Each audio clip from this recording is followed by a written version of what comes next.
Hello guys, திண்டுக்கல்லேருந்து Madurai வரைக்கும் bus travel பண்ண போகிறேன். இந்த சோளமலை பஸ்ஸை வெளியில் ஒரு வீடியோ உள்ள ஒரு வீடியோ எடுத்துட்டு நல்ல ஒரு விண்டோ சீட்டாக பார்த்து உட்காந்துட்டேன். 7:40க்கு திண்டுக்கல் பஸ் ஸ்டாண்ட்லேருந்து பஸ்ஸையும் எடுத்துட்டாங்க. பஸ் எடுத்து கொஞ்சம் தூரம் போனோன்னே கண்டக்டர் அண்ணன் டிக்கெட் கொடுக்க வந்தாங்க. திண்டுக்கல் டு மதுரை வரைக்கும் 45 ரூபா டிக்கெட் சார்ஜ் பண்ணாங்க. டிக்கெட்டை வாங்கிட்டு வெளியில் வேடிக்கை பார்த்துக்கிட்டே டிராவல் பண்ணிட்டு வந்தேன். இந்த பஸ் திண்டுக்கல்ல எடுத்து காந்தி கிராம், சின்னாலப்பட்டி, கொடை ரோடு, அம்மை நாயக்கனூர், வாடிப்பட்டி, சமயநல்லூர், பறவை வழியா Madurai Arappalayam bus stand reach பண்றாங்க.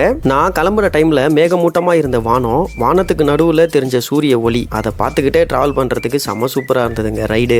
என்னென்ன சொல்றோம் பாருங்க, கம்பி கட்டுற கதையெல்லாம் எடுத்து போடுறாங்க. நீங்க யாராச்சும் இந்த பஸ்ல டிராவல் பண்ணிருந்தா உங்களோட எக்ஸ்பீரியன்ஸை கமெண்ட்ல சொல்லுங்க, நானும் தெரிஞ்சுக்கிறேன். 9:05க்கு Madurai Arappalayam bus stand reach பண்ணிட்டாங்க. நம்மள சேஃபா கூட்டு வந்த டிரைவர் அண்ணனுக்கு ஒரு தேங்க்ஸ் சொல்லிட்டு அங்கிருந்து கிளம்பிட்டேன். வீடியோ அவ்வளவுதாங்க. வீடியோ லைக் பண்ணிட்டு சேனலை சப்ஸ்கிரைப் பண்ணிக்கோங்க. அப்புறம் இது வெறும் டிராவல் இல்லைங்க, Information is wealth.